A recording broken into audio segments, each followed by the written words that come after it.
नमस्कार, पॉलिटिकल पंचायत में आपका स्वागत है। मैं हूं प्रदीप डवास। 3 कृषि कानूनों के खिलाफ दिल्ली की सीमाओं पर चल रहे आंदोलन को आज 9 महीने पूरे हो गए। इस दौरान सरकार और आंदोलनकारियों के बीच 11 दौर की बातचीत हो चुकी है, लेकिन पिछली 22 जनवरी से बातचीत का यह सिलसिला ऐसा टूटा हुआ है मानो अब जुड़ेगा भी या नहीं। यह कैसे जुड़ेगा यह भी कोई नहीं जानता। इस दौरान 26 जनवरी भी लोगों ने देखी और 15 अगस्त पर ट्रैक्टर मार्च भी देश और प्रदेश के लोगों ने देखा। आंदोलन के दौरान सैकड़ों किसानों की मौत भी हुई है। आंदोलन के 9 महीने पूरे होने पर कुंडली बॉर्डर पर 2 दिवसीय किसान सम्मेलन का आयोजन किया गया है। इस सम्मेलन में संयुक्त किसान मोर्चा के तमाम बड़े नेताओं ने शिरकत की। इस दौरान आंदोलनकारी नेताओं ने आगे की रणनीति पर भी विचार किया। आंदोलनकारियों का साफ कहना था कि अगले साल 5 राज्यों में होने वाले विधानसभा चुनाव में लोगों को 3 कृषि कानूनों की कमियों को लेकर जागरूक करेंगे। आंदोलन के नेताओं ने कहा कि आने वाली 5 सितंबर को मिशन उत्तर प्रदेश के लिए मुजफ्फरनगर में एक बड़ी महापंचायत रखी गई है। इसके अलावा इसके साथ साथ 25 सितंबर को संयुक्त किसान मोर्चा की ओर से राष्ट्रव्यापी हड़ताल रखने का फैसला लिया गया है। आंदोलनकारी नेताओं का कहना है कि उनके विरोध को 9 महीने पूरे हो चुके हैं, लेकिन सरकार बातचीत के लिए तैयार नहीं लग रही है। उधर कांग्रेस ने किसानों को लेकर एक बार फिर से सरकार को घेरा है। मक्के के दाम को लेकर कांग्रेस नेता भूपेंद्र सिंह हुड्डा ने सरकार से सवाल किए हैं। दूसरी ओर सरकार की ओर से आंदोलन को लेकर कहा गया है कि जो लोग इन कृषि कानूनों का विरोध कर रहे हैं उन्हें लोकतंत्र में भरोसा नहीं है। इतना ही नहीं, जो लोग जनप्रतिनिधियों का विरोध कर रहे हैं लोकतंत्र के साथ साथ वे विकास का विरोध भी कर रहे हैं।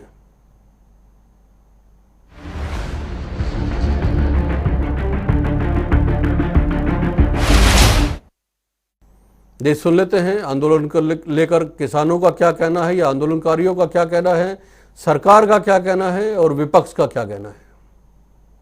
आज यहाँ पे पूरा जत्थेबंदी यहाँ पे है और वे आगे की जो भी नीति तय करेंगे उस पर चलेंगे। ये तो संयुक्त मोर्चा है, किसी एक आदमी का ना ये आंदोलन है। और इस लड़ाई में इसीलिए फायदा है कि ये किसी एक जत्थेबंदी की एक नेता की उसवा गवाही नहीं, इसके 40 लीडर हैं और मजबूत लीडर है 40 के 40। और जो भी तय करेंगे पूरे भारतवर्ष के लिए तय होगा। और बीजेपी की सरकार है कहाँ, ये तो कंपनी की सरकार है, कंपनी की सरकार है। बीजेपी की सरकार तो होती बात कर लेती भाई, ये तो वैसे ही मोहरा बन रहे हैं। ये पावर है ना, पावर के खिलाफ लड़ाई है, पावर के लिए ही बाईकाट किया है। लेकिन हम जब बोलने में लेकर आते हैं तो कांग्रेस भी कम नहीं है। 1991 में कांग्रेस ने विश्व व्यापार संस्था की नीतियों के प्रोत्साहन किए हैं, वो कांग्रेस दोषी है। नई आर्थिक नीतियों को कांग्रेस भी लागू करती है, वो दोषी है। इसलिए ऐसा नहीं है, अभी वो पावर में नहीं है, इसलिए ये पावर में है, इसलिए इसके साथ ज्यादा लड़ाई है। जो पावर नहीं, जो पावर से पास है उसके साथ उस हिसाब से लड़ाई है। 2 दिन के अधिवेशन के बाद क्या बड़ा फैसला लिया जा सकता है संयुक्त किसान मोर्चा की तरफ से? 2 फैसले तो आपने सुन ही लिए भाई। एक तो 25 तारीख की हड़ताल का बड़ा फैसला सुन लिया, एक 5 सितंबर का जो आपने सुन ही लिया, अभी मुजफ्फरनगर में एक बड़ा रैली करेंगे, उसके बाद में डांगो डांगी वाला होगा, उसमें आपको बुला लेंगे। लोकतंत्र को अगर चलाना तो ये जिस तरीके से आंदोलन चल रहा है ये लोकतंत्र के लिए खतरनाक है। अगर आप अपनी अपनी बात कहोगे, दूसरे को बोलने नहीं दोगे, आप दूसरे को प्रोग्राम नहीं करने दोगा, ये लोकतंत्र के लिए खतरा नहीं, डेवलपमेंट के लिए बहुत बड़ा खतरा है। कि आप अगर मंत्री को, एमएलए को उसके हल्के में नहीं जाने देंगे तो डेवलपमेंट कहाँ से होगी? डेवलपमेंट तो वही कराएगा ना जी, लोग उससे ही डिमांड करेंगे, उसको ही आप जाने देते। तो आप लोकतंत्र के भी खिलाफ हैं और आप डेवलपमेंट के भी खिलाफ हैं और योजनाबद्ध तरीके से है। मेरा आरोप है उनके ऊपर कि 100% वो लोग उसके डेवलपमेंट के खिलाफ हैं और इस प्रकार का षड्यंत्र वो रच रहे हैं। किसान को एमएसपी भी नहीं मिल रहा। जो मक्का का एमएसपी था, मेरे पास रसीद है, 1400 की तो रसीद है, लेकिन बिका वो 1900 से 1850 एमएसपी। और वो बेचारे का किसान का लिया कहीं 1000 में, कहीं 1200 में, कहीं 1400 में, उसको एमएसपी भी नहीं मिल रही। लागत बढ़ रही है, आमदनी घट रही है। जी, किसानों का मसला है, आंदोलन चल रहा है, 9 महीने हो चुके हैं। 11 दौर की बातचीत के बाद बातचीत का सिलसिला टूटा हुआ है। कब जुड़ेगा, कैसे जुड़ेगा, ना सरकार बता पा रही है, ना आंदोलनकारी बता पा रहे हैं। विदु रावल साहब हमारे साथ भारतीय जनता पार्टी से जुड़ चुके हैं, खालिद हुसैन साहब कांग्रेस से जुड़ चुके हैं, संदीप गोयल साहब इंडियन नेशनल लोकदल से हमारे साथ हैं और स्वामी इंद्र जी आंदोलनकारियों के नेता हैं। स्वागत है आप सबका। लेकिन पहला सवाल विदु रावल साहब आपसे ये है, 9 महीने लगातार हो गए। शुरुआत में तो कभी आतंकवादी हो जाते थे आंदोलनकारी और कभी अन्नदाता हो जाते थे आंदोलनकारी। बातचीत का जब सिलसिला शुरू रहता था तो अन्नदाता थे। आज की तारीख में ये लोकतंत्र विरोधी और विकास विरोधी है। प्रदीप जी, 9 महीने हो गए क्योंकि, तो एक अच्छा अवसर है इस विश्लेषण को करने का कि क्या खोया और क्या पाया। आज 9 महीने के बाद एक चिंतन शिविर वहां चल रहा है, तो इस बात की चिंता उन्हें जरूर करनी चाहिए कि 9 महीने तक अराजकता की जिस प्रकार की आंधी उन्होंने चलाई, इसके बाद उन्होंने क्या खोया और क्या पाया। इस किसान आंदोलन जिसको ये कहते हैं, इस अराजक आंदोलन से किसान का क्या भला हुआ, इसका जरूर विश्लेषण करना चाहिए। देखिए, 2-3 लोग टेलीविजन चैनलों पर आने लग गए। वो 2-3 लोग जिन्हें जनता बार बार चुनावों में नकार चुकी थी, वो जमानत जब्ती थे, वो लोग अखबारों की सुर्खियां बनने लग गए। इसके अलावा इस आंदोलन की कोई अचीवमेंट हो तो बताएं यहाँ पर आए हुए पैनलिस्ट। नहीं, सवाल तो विदु रावल साहब देखिए, मैं बार बार कहूंगा कि एक सार्थक चर्चा की तरफ हम बढ़े। सवाल तो आज ये किया गया है या कहा गया है कैबिनेट मंत्री की ओर से आपकी सरकार के कि ये लोग लोकतंत्र विरोधी हैं और ये लोग विकास विरोधी हैं जी। 9 महीने से कोई सुध नहीं ले रहा है। 8 महीने तो सुध सीधे नहीं ले रहे हैं। 8 महीने तो सीधे सीधे हो गए रावल साहब, 8 महीने तो सीधे सीधे हो गए। 22 जनवरी से लेके 22 अगस्त भी बीत गया, आज 26 क्या तारीख प्रदीप है। जी, आपने ऐसा कहा कि सुध नहीं ले रहे हैं? हाँ, देखिए सरकार, सरकार ने, ये लोग खुद को किसान हितैषी बताया करते थे, ये जत्थेबंदियां, ये यूनियनबाज लोग, इन्होंने आंदोलन खड़ा किया। सरकार ने इनको 11-11 दौर पर बुलाया, 11-11 वार्ताएं इनके साथ की, और वार्ताओं में इनका आचरण कैसे होता था, ये पीट करके वार्ताकार के साथ बैठा करते थे और पीछे तख्ती लगाया करते थे यस और नो की। सरकार ने एक नहीं अनेक प्रस्ताव दिए, एक के बाद एक प्रस्ताव दिया। इनकी कुछ मांगे जो ऐसी थी जिसपे हालांकि सहमत आज भी नहीं है, लेकिन फिर भी मानने के एक मिडिल ग्राउंड निकालने के लिए माना भी। इन्होंने कहा कि जी जो है कोर्ट के अंदर जाने का होना चाहिए, एसडीएम के पास हम संतुष्ट नहीं है, ठीक है कोई बात नहीं। इन्होंने कहा कि हमें आश्वासन दीजिए आपकी एमएसपी खत्म नहीं होगी। संसद में देश के प्रधानमंत्री ने संसद के पटल पर खड़ा होकर कहा कि नहीं हुआ, कृषि मंत्री जी ने कहा, लेकिन लाल किले पर इन्होंने जो कांड किया, उस कांड को कैसे प्रदीप जी आप और हम भुला सकते हैं। इन लोगों ने जो गलत हरकत की, लेकिन देश के प्रधानमंत्री जी ने इसके बाद भी बड़ा दिल दिखाया, इनको बार बार बुलाया, आओ आप बात करो, ठीक है आपने कुछ गलती किया, उस गलती को कानूनी तौर पर देखेंगे, लेकिन आप किसान का नाम लेकर आंदोलन कर रहे हैं, तो आओ बात तो रखो। आधी रात को बुलाएंगे तो तैयार हूं, प्रधानमंत्री जी ने कहा मुझे फोन कॉल करेंगे तो तैयार हूं। लेकिन ये लोग जो है केवल राजनीति करने आए हैं, इसलिए स्वामी इंद्र जी, आए हुए लोग हैं, स्वामी इंद्र जी, आप जरूर पूछिएगा, आपको याद होगा 26 नवंबर का वो दिन जब आप चले थे और आपको रोक दिया गया था, तो उसके बाद आपने ये कहा था कि दिल्ली पहुंचना एक आखिरी मकसद है और दिल्ली में इन कानूनों को वापस करवाना एक आखिरी मकसद है। इसी वजह से आप दिल्ली की सीमाओं पर चारों तरफ से डट गए थे। लेकिन उसके बाद प्रदीप जी में जी लेकिन उसके बाद काफी कुछ ऐसा हुआ स्वामी इंद्र जी, जिसकी वजह से आपके ऊपर लगातार अराजक होने का आरोप लगा है, लोकतंत्र विरोधी होने का आरोप लगा है और विकास विरोधी आरोप लगा है। और ये लगे भी क्यों नहीं, जब आपका मकसद दिल्ली से कानून वापस करवाना था और आप प्रदेशों में जा जाकर अगर जनप्रतिनिधियों का विरोध करेंगे तो इस तरह के आरोप तो लगेंगे सर। आंदोलन भटकाया आप लोगों ने, आप उसको चला नहीं पाए, उसके बाद फिर इस तरह के आरोप झेलने के लिए तो तैयार रहिए। प्रदीप जी, मैं आपकी बात को बड़ी करूंगा आगे।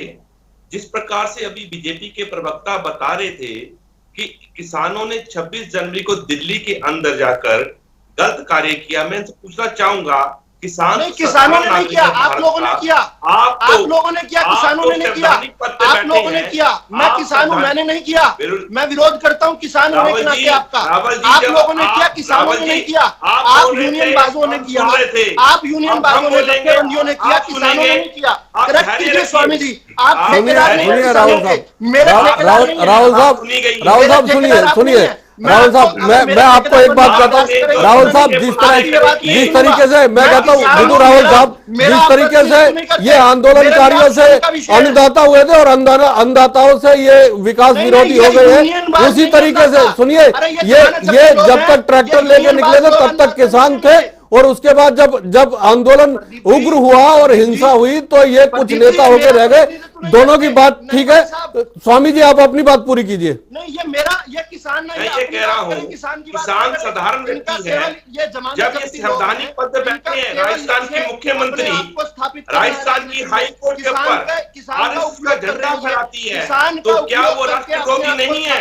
आप तिरंगे का अपमान करते हैं, तिरंगे को उतारकर राजस्थान का हाई कोर्ट के ऊपर आपका मुख्यमंत्री मना करता हूँ। आप मेरे ठेकेदार नहीं हो सकते स्वामी क्या ये राष्ट्रवादी है? आप बताइए।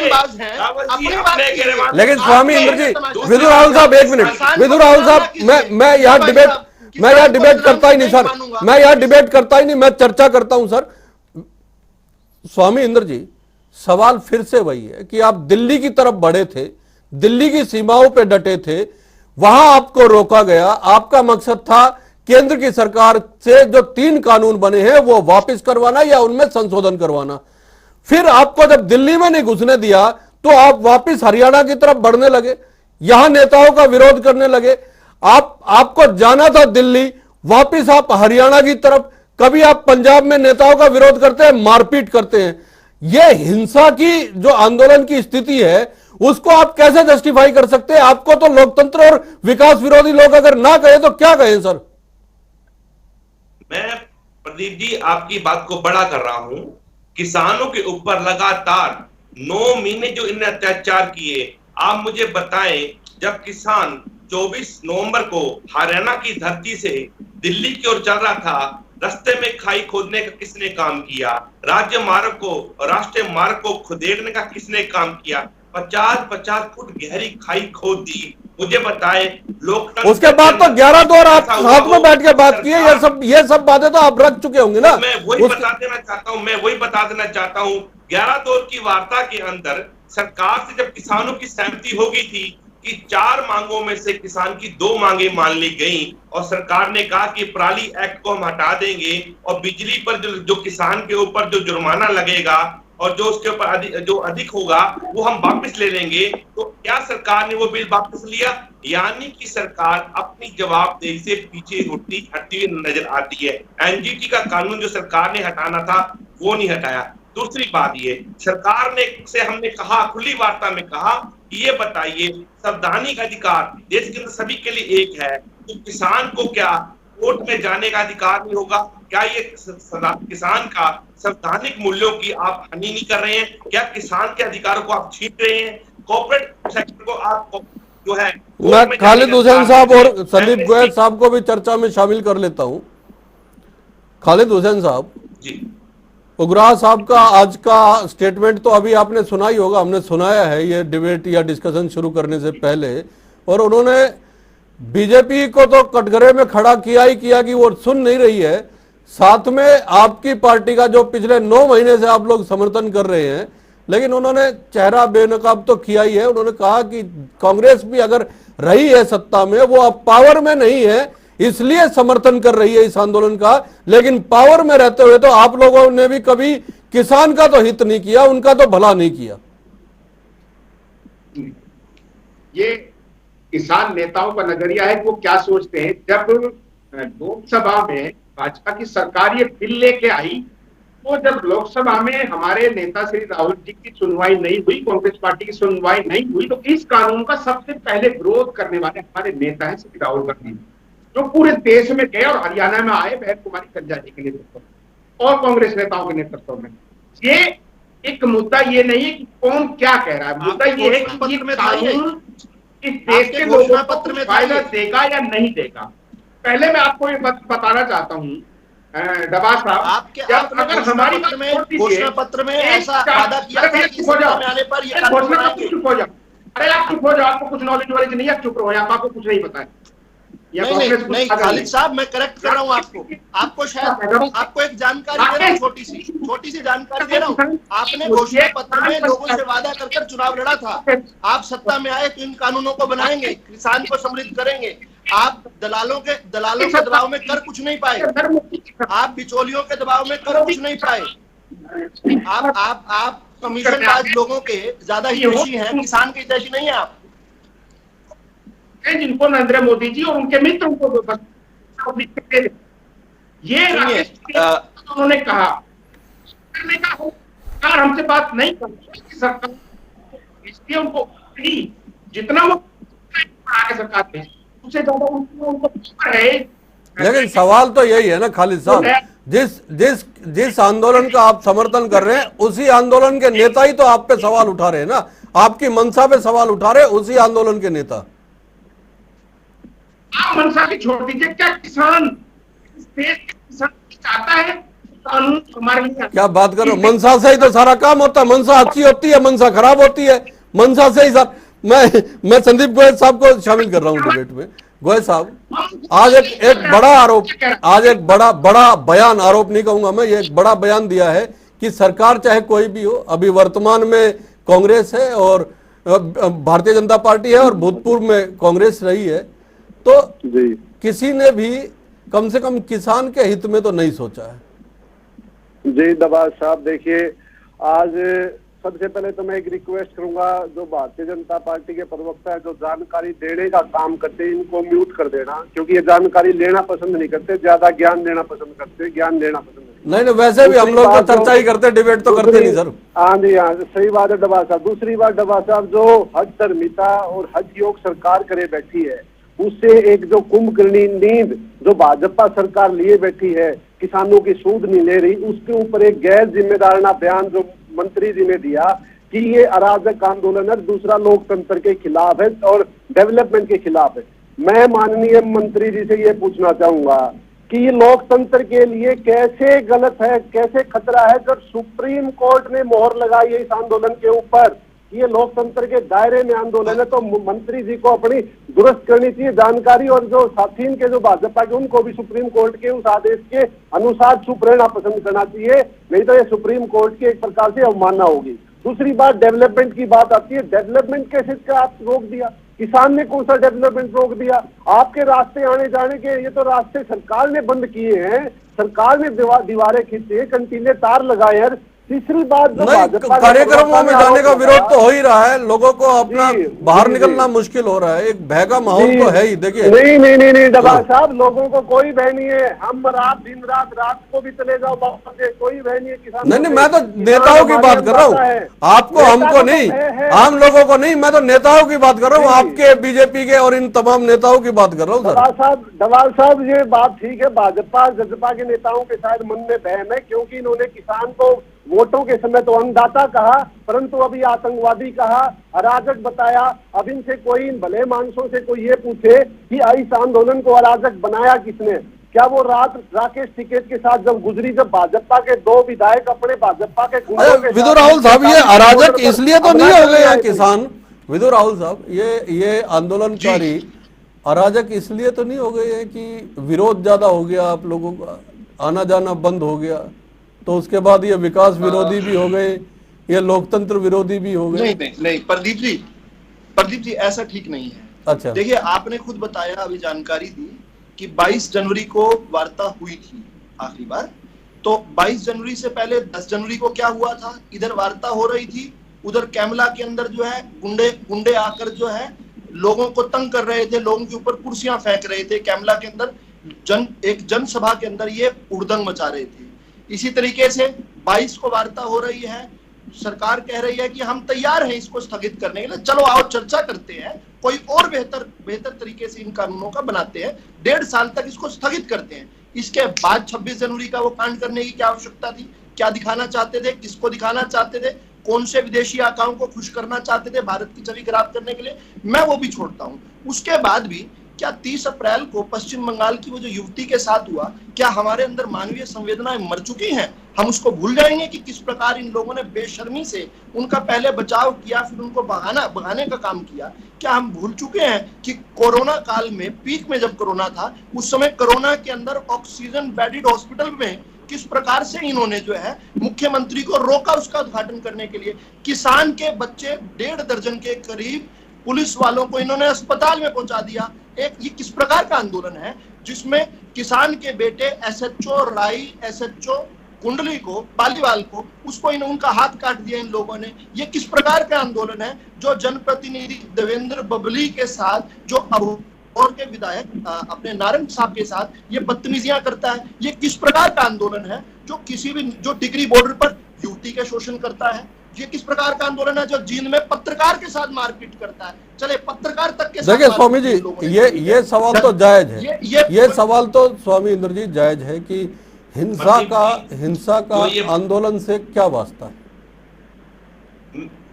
प्रदीप जी बिल्कुल सही बात है, हिंसा का कहीं भी आंदोलन से कोई वास्ता नहीं रहा है। आप ये मुझे बताएं कि ये कौन शक्ति है जो सरकार सड़कों पे कीले लगाने का काम करती है? ये कौन सी ताकत है जो कंटीली तारे लगाने का काम करती है? ये कौन सी ताकत है देश के अंदर जो अन्नदाता की बिजली गुल करने का काम करती है? ये कौन सी शक्ति है देश के अंदर? ये कौन सा शासन है देश के अंदर जो देश के किसान को, अन्नदाता को आतंकवादी कहने को उनको ताकत देता है? ये मुझे बताएं ना कि किस मुंह से देश अन्नदाता को ये? अरे विदु राहुल साहब, ठीक है, हिंसा हुई, आपने अराजक बताया। विदु राहुल साहब सुनिए, विदु राहुल साहब, मैं एक सवाल आज किसानों को लेके, हम लोग अगर चर्चा कर रहे हैं, विदु राहुल साहब सुनिए विदु राहुल साहब,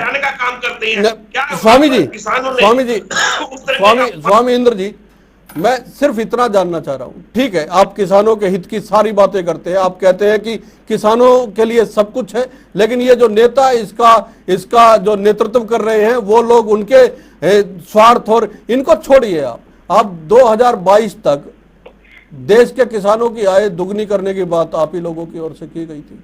आपने कहा था कि आय दोगुना हो जाएगी। किसान तो सर वैसे भी मार झेल रहा है, 100 रुपए लीटर डीजल है, कैसे आय दुगनी हो जाएगी उसकी? देखिए, किसान की आय दुगने करने के लिए इस प्रकार की योजनाएं बनाई गई कि किसान को एक तो आपदाओं में किस प्रकार से उसको नुकसान होता था, उन नुकसानों को मिनिमाइज किया जाए या उन नुकसानों को बीमा योजना द्वारा और बड़े मुआवजों द्वारा झेला जाए।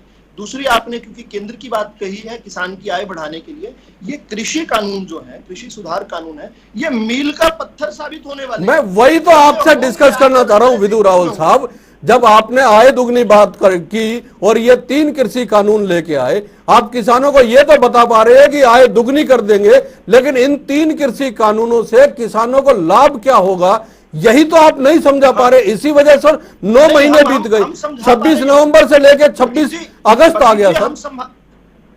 हम समझा पा रहे हैं, ये चंद लोग जो वहां पर एसी टेंटों में पत्तल पर काजू और किशमिश चाट रहे हैं, ये किसान नहीं है। किसान वो है जो रिकॉर्ड पैदावार कर रहा है, खेतों के अंदर है। हम समझा पा रहे हैं। मैं आपकी बात को बढ़ा किसानों के प्रति इस प्रकार की स्वामीनाथन आयोग की रिपोर्ट को हमने लागू किया। हमने स्वामीनाथन आयोग की बात को मानते हुए एमएसपी का देखिए, हम 183% स्वामीनाथन को लेके आपकी ओर से सुप्रीम कोर्ट में जो हलफनामा दिया गया ना, उसको संदीप गोयल साहब जरा अच्छे से विस्तृत तरीके से बता देंगे, और स्वामी इंद्र जी बता देंगे जो आपकी ओर से, आपकी सरकार की ओर से जब आप चुनाव के दौर में थे ना 2014 में, तब आपने वादा किया था कि स्वामीनाथन आयोग की सिफारिश से आप एज इट इज लागू करेंगे। एज इट इज का मतलब जो है वैसी लागू करेंगे, लेकिन C2+ स्वामी जी आप जवाब दे दीजिए, लागू हुई है स्वामीनाथन की सिफारिश? आप झूठ बोलते हो भाजपा के लोग। इनकी सरकार ने सुप्रीम कोर्ट में जाके एफिडेविट दिया है कि हम स्वामीनाथन की रिपोर्ट को लागू नहीं कर सकते, ये देश हित में नहीं है। जिस स्वामीनाथन रिपोर्ट को ये लोग बड़े चर्चा में लाते हैं कि हमने लागू कर दी है। इन्होंने C2 का जो 50% का फार्मूला खारिज कर रखा है और सिर्फ कंपनी को फायदा देने के लिए इसलिए 3 कर ले गए। अगर इन्हें स्वामीनाथन आयोग की रिपोर्ट विश्वास होता तो ये 3 रिफॉर्म बिल ना लेकर आते और एसेंशियल कमोडिटी एक्ट जिसके द्वारा उपभोक्ता का ये गला घोटने का काम कर रही है, उसकी रसोई से, उसकी थाली से निवाला उठाने का इन्होंने काम किया। चंद उद्योगपतियों घर में ले जाकर लेकिन स्वामी जी देखिए, जिद तो आप लोगों की भी कम नहीं है। जब सरकार ने यह कहा है कि MSP खत्म नहीं होगी, थी, है और रहेगी, मंडियां खत्म नहीं होंगी, थी, है, रहेंगी, ये सरकार की ओर से कहा गया है। जमीनें किसान की नहीं जाए, ये 3 भय तो है ना आपको कि मंडियां खत्म हो जाएंगी, MSP खत्म हो जाएगी, ये 3 भय है ना कि जमीनें चली जाएंगी। सरकार कह रही है कि इसमें से कुछ भी नहीं होगा। देखिए प्रदीप जी, देखिए प्रधानमंत्री किसका उदाहरण देते हैं? बिहार का, नीतीश कुमार का। देखिए ये कानून वैसे ही कानून है जो 2014 के अंदर नीतीश कुमार जी लेकर आए थे बिहार के अंदर। आज देखिए बिहार की क्या स्थिति है, ना तो वहां मंडियां हैं, ना किसान। 2014 से पहले बिहार की क्या स्थिति थी स्वामी जी? जिस प्रकार से बिहार के अंदर नहीं, 2006 में APMC 2006 में खत्म हुई थी वहां पे। एक फार्मूले के तौर पे लाया गया 2006 से पहले कानून को बिहार बीजेपी सरकार ने स्थिति क्या बिल्कुल कॉपी करके पूरे भारत में थोपने का काम किया है। 2006 से पहले बिहार के किसानों की स्थिति क्या थी? किसान की स्थिति जो है 2006 के बिहार के किसान मजदूर जैसी बनाने की इन्होंने सोच ली है, यानी कि पूरे भारत 2006 से पहले क्या किसान बिहार के समृद्ध थे? 2006 में किसान जो है मजदूर बनकर नहीं जाएगा। मैं बिजुल जी आप और बिहार के किसान आपके साथ क्यों नहीं दे रहे हैं? आपने पेमेंट ले लिया है। मध्य प्रदेश के किसान आपका साथ क्यों नहीं दे रहे हैं? जमीन का हरियाणा के किसानों में आप अलोकप्रिय क्यों हो गए हैं? सामने रखा हुआ है। आपका ऐसा इस प्रकार के कुकर्म है आपके कि आप हरियाणा में, पंजाब में अलोकप्रिय हो गए हैं, बिहार में, उत्तर प्रदेश में, मध्य प्रदेश में। लेकिन एक सवाल इन सबके बीच आपने आय दुगनी करने की बात की, किसान नेता मानने को तैयार नहीं है। अलग बात है, आप कह रहे हैं कि 2022 तक हो जाएगी और ये 3 कानून है उसी का आधार है आय दुगनी करने का। लेकिन इन सबके बीच कांग्रेस पे तो भारतीय जनता पार्टी भी सवाल खड़ा करती है, कांग्रेस पे जो आंदोलन कर रहे हैं वो नेता भी सवाल खड़ा करते हैं, लेकिन फिर भी कांग्रेस साथ साथ चल रही है आंदोलन के। फिर कहा जाता है कि कांग्रेस जो है वो कंधे पे बंदूक रखकर चला रही है। किसानों का बेगानी शादी में अब्दुल्ला दीवाना है, बेगानी शादी में अब्दुल्ला दीवाना है। बोलिए खालिद साहब। असल में मसला इस समय देश के किसानों का है। आप हमारे लिए क्या कहते हैं, मीडिया, इस देश का मीडिया क्या कहता है या लोग क्या कहते हैं? हमने तो अपने ऊपर उंगली उठाने को कभी देशद्रोही नहीं बताया। बीजेपी आज क्या कहती है, जो उनके विचारों को समझ नहीं है तो देशद्रोही है, पाकिस्तानी है या माओवादी है। ये किसान भी है लेकिन उनके विचारों से सहमत नहीं होने वालों को अलग अलग नाम दे दिए जाते हैं। मैं आपको कुछ चीजें बताना चाहता हूँ। 2014 में जब भाजपा की सरकार बनी तो 2014 से पहले जो जमीन अधिग्रहण बिल कानून का कांग्रेस ने बनाया था, सबसे पहले सरकार ने आके उसको कैंसिल कर दिया, तो पूरे देश में विरोध दिया। हमने पूरे देश में विरोध किया और भाजपा को वापस लिया। तो जहाँ से आय दुगनी करने का मसला, खालिद जी गलत जानकारी दे रहे हैं भाई साहब। पत्र देकर कह चुके सुप्रीम कोर्ट में कि हम किसी भी कीमत पर किसान को समर्थन में मूल्य। अच्छा खालिद हुसैन साहब एक छोटा सा सवाल मेरा और ले लीजिए। किसान आयोग तो आप ही के सरकार के दौरान बना था। हाँ, उसके बाद क्या हुआ किसानों का? नहीं, हमने तो इस देश के अंदर एमएसपी की नींव किसने रखी? कांग्रेस ने रखी। जय जवान जय किसान किसने कहा? कांग्रेस ने कहा। इस देश के किसान को जवान वो बहुत पुरानी, आप भी बीजेपी के रास्ते पे चल रहे हो। जब आप पे आरोप लगते हैं तो आप भूतकाल में चले जाते हो। जैसे बीजेपी नेहरू गिनवाने लग जाती है, आप भी नेहरू गिनवाने लग गए। आप भी लाल बहादुर शास्त्री गिनवाने लग गए। अरे गोयल साहब वक्त बहुत कम है। गोयल साहब एक सीधा सा सवाल मेरा गोयल साहब आपसे है। आज तो लोकतंत्र विरोधी भी बता दिया, आज तो विकास विरोधी भी बता दिया, फिर भी आप लोग समर्थन कर रहे हैं। देखिए डबास सकता है, जननायक जनता पार्टी की नजर में किसान लोकतंत्र विरोधी हो सकता है, विकास विरोधी हो सकता है, परंतु इंडियन नेशनल लोकदल जो चौधरी देवीलाल की नीतियों पर आधारित पार्टी है, उसकी नजर में किसान हमेशा अन्नदाता रहेगा। और बात आई दो किसानों के बारे में करने की, तो अरे चुप रहिए भाई, चुप रहिए। मदीना में गोलियां क्यों चलाई थी? दोनों किसानों को भून दिया था संदीप गोयल जी, और सुप्रीम कोर्ट का गलत आपने बात बता दी। सुनिए विदुर रावल साहब, आप मेरे पास आखिरी 2 मिनट है, मैं आप ही के पास आऊंगा। बोलिए संदीप जी। मुझे लगता है कि प्रोफेसर साहब खाली लेक्चर में बोलने की आदत डाल लो, क्योंकि यहाँ पर झूठ नहीं चलेगी। स्वामीनाथन आयोग की रिपोर्ट के ऊपर आपकी सरकार ने हलफनामा दिया कि हम C2 वैल्यू के ऊपर लागत के 50% नहीं दे सकते। क्यों आप गलत जानकारी मत दीजिए संदीप जी, गलत जानकारी दे रहे हैं। सुप्रीम कोर्ट में एफिडेविट है, ये मीडिया, ये हिंदुस्तान की 135 करोड़ जनता है। संदीप जी गलत जानकारी दे रहे हैं आप, अधूरी जानकारी। पीछे रखी कानून की पुस्तकों को पढ़ भी लिया कीजिए, केवल कानून की पुस्तकें सजाने के लिए नहीं होती हैं। आखिरी 1 मिनट है मेरे पास। नरेंद्र मोदी ने, स्वामी इंद्र जी 20 सेकंड आपके पास। क्या आंदोलन इसी तरह उग्र तरीके से चलता रहेगा और आरोप लगते रहेंगे लोकतंत्र विरोधी और विकास विरोधी? देखिए प्रदीप डबाल जी, मैं बात बता देना चाहता हूँ, किसान कभी भी जो है हिंसा का रास्ता नहीं अपनाता। हम गांधीवादी विचारधारा से आगे बढ़ रहे हैं। और ये देखा आपने, जब दिल्ली जाने की बात हुई थी, किसानों ने मानसून सत्र के अंदर दिल्ली में अलग संसद लगाई और संसद की गरिमा को हमने समझाने की कोशिश की, मात्र 300-400 मीटर दूरी से। यानी कि गांधीवादी तरीके से आंदोलन आगे बढ़ रहा है। कांग्रेस से मेरा सीधा सा सवाल है, 20 सेकंड में जवाब आपका। खालिद साहब, आप पे तो भरोसा ही नहीं कर रहे, फिर समर्थन किस चीज का? मैं आपको एक चीज बताना चाहता हूं, जो किसान नेता, किसान संगठनों से जुड़े लोग हमारे लिए कुछ भी कह रहे हैं, हमारे लिए फिर भी अन्नदाता है, हमारे लिए आतंकवादी, गुरुवादी और माओवादी नहीं है। और जिस दिन इस देश के अंदर किसान की जीत होगी डबा साहब, उस दिन इस देश की जीत होगी। हमारी संतुष्टि इसमें है, हमारे ये परवाह नहीं है। गोयल साहब 20 सेकंड आपके पास, अपनी टिप्पणी रखिए, फिर मैं बीजेपी के पास जाऊंगा। देखिए दबाज साहब, ऐसे लोग किसान को आतंकवादी, देश विरोधी, लोकतंत्र विरोधी बताते हैं, जिनके दफ्तर के ऊपर राष्ट्रीय तिरंगा नहीं कई सालों तक लहराया। और किसान आज भी सुप्रीम कोर्ट के आदेशानुसार एक बहुत ही लोकतांत्रिक तरीके से प्रदर्शन कर रहा है, और उस पर एक संविधान की मोहर भी लगी हुई है, जिसे सुप्रीम। राहुल साहब, लोकतांत्रिक तरीके से विरोध को आप जन विरोध कैसे कह सकते हैं या विकास विरोध कैसे कह सकते हैं? देखिए, लोकतांत्रिक तरीके से जो विरोध है उसका सम्मान है, उसके साथ वार्ता की जाएगी। जहां ये हुड़दंगी करेंगे, जहां ये आतताई लोग गलत काम करेंगे, उसका कानून के तरीके से जवाब दिया जाएगा। मैं डंके की चोट पर आपके चैनल पर कह रहा हूं एक बात, ये लोकतांत्रिक तरीके से अगर मांगे रखी जाती हैं तो उसको एंटरटेन किया जाएगा, बातचीत की जाएगी, लेकिन जो लोग सिर्फ विरोध के लिए विरोध कर रहे हैं उनसे निपटा जाएगा। नमस्कार।